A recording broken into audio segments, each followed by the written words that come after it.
Welcome to the channel, and we're heading into the depths of the unknown, or the abyss, or whatever. It's going to be a little bit of a different video because we kind of got on to finding some of our better choices of parts was what it became about. And of course, parts are scattered everywhere because we've collected parts for over 2 years. It sounds like it's starting to rain. Anyways, Mitch sent me a message, and a few towns away, there's a guy who has a brand new battery hold down. We have two. One is completely rotten from the original convertible, but we also wound up with a spare one, of course. The thing is having to find it. So let's have a look at the disaster. This is only the one shed. I'll show you the other one in a minute. So we have these totes that we have kept parts in for quite a while. You can see, probably like many other people's sheds, before we got rid of the Monte Carlo, there was all kinds of Monte Carlo parts hiding in here. There is our good bumpers that we've kept aside that still need re-chroming. That is the less than grill for the car. So, you know, you guys have been looking at pieces and an engine or whatever, but, you know, there's a lot of stuff actually still hiding in here. And, of course, this was all our tarp we were using for blasting, and Mitch's shield and the hose and pails that we've already sifted all our blasting media. But I am looking for that battery hold down, and no, this is yeah, this is some miscellaneous pieces from the original convertible. And you can see, you know, some of this stuff's pretty tough shape, right? So let's get down to this tote. I think there's a chance it might be in here. So this was round one of all our blasting. Get that out of the way. So a lot of the parts, we even had some of the parts that wound up getting painted just tucked away here. And oh, I see it. I see it. I'll try to grab a picture of the one. I'm going to go drive. There it is. There. That's what I'm looking for. So this actually would have been from our original car. So that's in a little better shape than I expected. I'll put the light here. There we go. Okay, so anyways, this is what I'm going to, I believe it's an aftermarket part the guy has, but, you know, even though I got to drive like 3 towns away to go get it, he only wants $10 for it. So out of everything we've been buying for this car, it's actually a pretty good price. So I'm going to bring this with me just to make sure that it's the right one.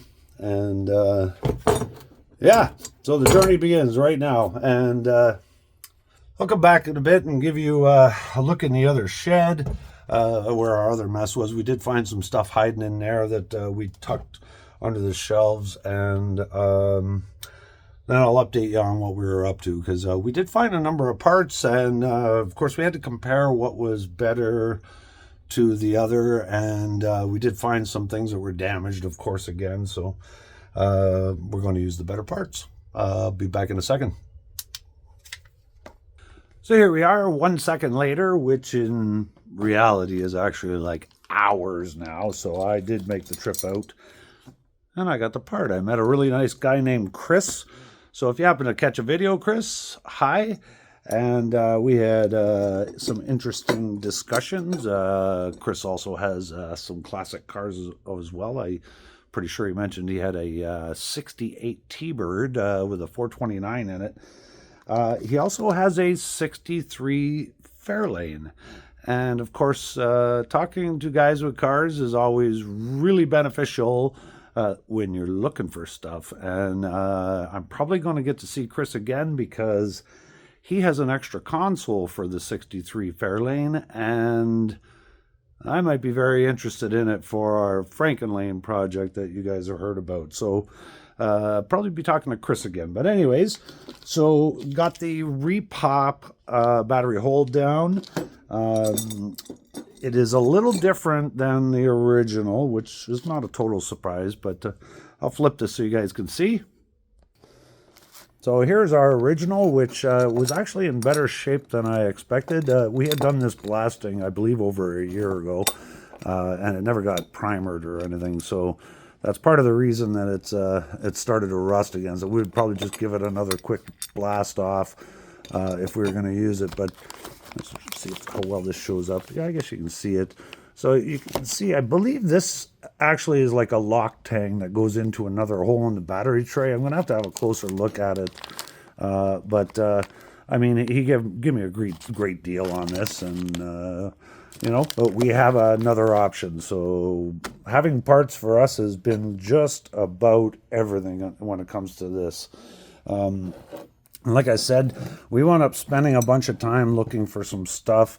This is the long alternator bracket, the generator bracket, sorry, that goes across.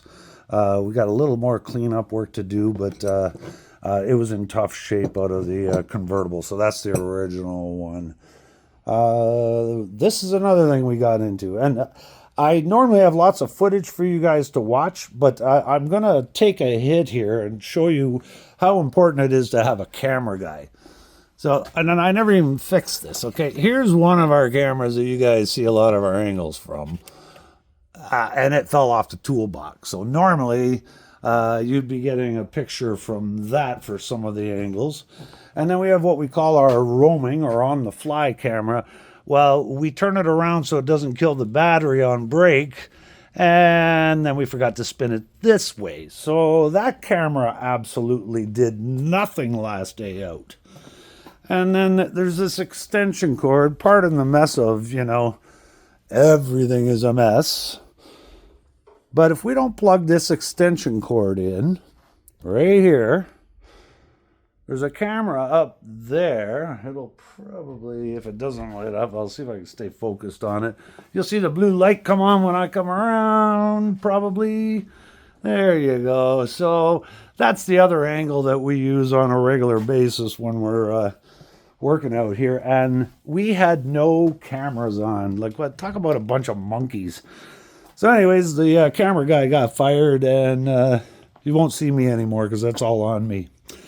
So we got into this. This is the good booster that we have, and it's in good shape. Mostly needs a cleanup on this side.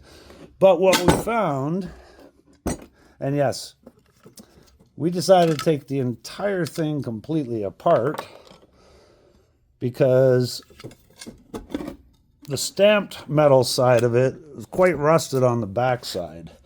So we thought, well, let's just take the darn thing apart. See if I can get this apart with one hand. I don't know, maybe not. Oh, there we go. So we just took it apart. It's actually in really good shape inside, but we have a blasting session coming up probably this week. Weather was not on our side the other day, so we didn't get any done. But if you've never seen inside a brake booster, that's kind of how it all goes. It's just like a big chamber for holding vacuum to assist you in working the brakes. And of course, this is a single system that we're putting into this car, so it does kind of matter. So we stayed on our mission to collect all the parts. And oh, and by the way, we had brought this out just to verify that it was the correct one. We had bought in a brand new master cylinder, and the location for the line over here and the pressure gauge is, or your trip light, I guess it would be for the brakes. Everything is correct to what we were looking for, and we wanted the metal cap to be more period correct. So you've heard me talking, I guess we'll go right here. You heard me talking about the loft from the barn where we bought the car, and we wound up getting a couple. This is the original generator out of the car, and we were hoping to stay with the generator, as wrong as that sounds to lots of people. Again, it's about having the original look. Well, there was 2 generators in the loft, and bang, one of them is the correct generator for the car. Look at that baby. That is worth a lot of money. I believe the last one I saw was somewhere between $500 and $600 US. So this was a really big find out of the bonus pieces that came out of the barn. This is the original starter motor, and I would have to say there's a chance it's the original all the way back to 63. This was still working. Of course, we had the seized engine, the 352. So this was mostly just clicking and engaging, and we never actually had it spinning. We didn't bother to hook it up because we did have a second one. So we started cleaning up the second one. Still have to remove the band off the back of this just to give it a little further cleanup and that. But this one's in good shape, and it works really well. And the drive gear on it isn't worn anywhere near as much as the one from the original car. Okay, so I'll go to the bad news. Unfortunately, this was overlooked. These are the framework for the back windows in the convertible. And I know I yipped off because I was pretty excited that the re-chroming bill was getting to an end. Well, the last ones for the vent windows cost $750. So I'm guessing that these are probably in the ballpark. So unfortunately, that's probably another $1,500 worth of re-chroming, and that's really lousy. You might have seen the surge tank at the beginning of the video that was in the bin. It was in pretty tough shape. There was actually a second one in the trunk of the car when we bought it as well. But this one's in good shape. There's just one brass repair we might just have to touch up a little bit so it's less noticeable. And then, of course, we're going to give that a repaint. And I don't know how much you guys may or may not know. This is actually a cover that we have to fix. This was blasted over a year ago as well, and we haven't fixed it yet. It actually looks like it really needs a reblasting. But this is actually a guard for the generator that goes on the passenger side of the engine bay. I'm not sure if it's mounted. I think it's mounted to the frame, actually, but I'll have to go back and have a look. So that's another little bunch of stuff that we got together. We have this really nice fan. Unfortunately, this fan is bent. It's got a couple of fins on it. They're not easy to spot. You really got to get it on the right angle. But there is, in fact, 2 bent fins on this fan. So it is no good. The original one out of the car we had blasted also over a year ago. But it's straight. There's no bent fins on it. So we're going to give this another quick reblast, and this will be the one that we're going to use in the car. There. Okay. Here's our original pulley. This was blasted again over a year ago. See the problem with not epoxying things right away? Rust sets in very quickly. This was definitely usable, but you can see it's got a bunch of pitting in it and that. And since we have another option, we're going to use the other one we have because it's really just got flaking paint on it, and otherwise is a perfect pulley. So that water pump pulley will be most definitely going on the 390. This is the pulley we're using. You can see it is not 63. It happens to be 61. But this is the same style that the convertible had on it when we bought the car. And ours was broken because somebody had put the crank washer behind this, and it actually wound up breaking out the hub on it. That's a while back in videos. Okay, so I think I got everything. Pretty sure that's everything. It's kind of a short video and no music, eh? Like no music. So the camera guy, we'll get a new camera guy for next day out, and we'll make sure that he sets all the cameras up, and we don't have to deal with this again. But that's kind of the update. It was a lot of messing around and taking things apart. We did, in fact, also take apart all the distributor components so we could clean everything up, the clips and the pins, and oh yeah, we started a new box. while we're waiting for the heads. So we're waiting for the heads, and next day we're going to drag down valve covers and air breather and oil pan, so we can start getting them ready to be painted and get on that painted side of stuff too. And I think that's going to run us out of stuff, and then we're going to go back on the body. I know we're getting pretty anxious to get back on the body, so we'll send Mitch out back to do some blasting, and me and Tim will start working on some of the sheet metal work again. So that's about it. I will be back probably in another week. We seem to be on a bit of a week span with the videos, so thanks so much for watching. We appreciate all of you, and have a great day. All right, ready? Yep. Okay.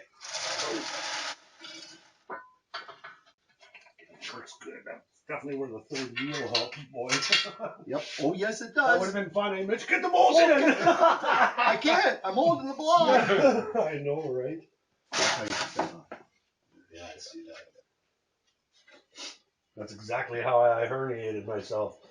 Carrying a Chevy box to put it on the frame of my truck, and the guy that was helping me on the